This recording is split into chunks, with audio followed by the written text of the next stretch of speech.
साल था 1739। भारत के इतिहास में वह काला अध्याय दर्ज है जिसे सोचकर लोग आज भी सहम जाते हैं। दिल्ली की गलियों में चीख पुकार गूंज रही थी। आग के धुएं से आसमान काला पड़ चुका था। मुगल साम्राज्य, जो उस समय का सबसे बड़ा साम्राज्य माना जाता था, वह कुछ ही घंटों में घुटनों पर आ चुका था।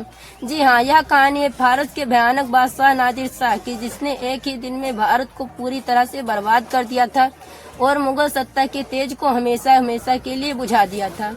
उस समय मुगल साम्राज्य कमजोर था। उत्तराधिकारी के संघर्ष, भ्रष्ट अमीर, कमजोर सेना, कमजोर बादशाह, मोहम्मद शाह रंगीला, इन सब ने भारत को विदेशी आक्रमणों के लिए लक्ष्य बना दिया। उधर अफगानिस्तान और फारस के इलाके में नादिर शाह बार बार अपने शक्ति को बढ़ा रहा था और नई नई जगहों पर कब्जा कर रहा था। अब उसकी नजर थी भारत पर, क्योंकि भारत धन, व्यापार व सोना का केंद्र था। उसे जैसे ही पता चला कि मुगल सीमाओं पर सुरक्षा कम हो चुकी है, उसने बिना देरी किए आक्रमण बोल दिया।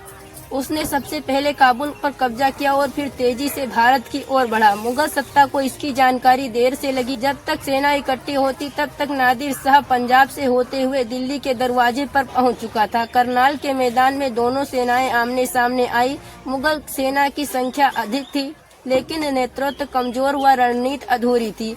वहीं नादिर शाह एक खूंखार योद्धा था, जिसने युद्ध को विज्ञान की तरह सीखा था। नतीजा यह हुआ कि कुछ ही घंटों में मुगल सेना टूट गई। हजारों लोग मारे गए और मुगल साम्राज्य लड़खड़ा गया। करनाल की हार के बाद मोहम्मद शाह रंगीला ने समझौता करने की कोशिश की, लेकिन नादिर शाह की महत्वाकांक्षी सिर्फ जीत तक नहीं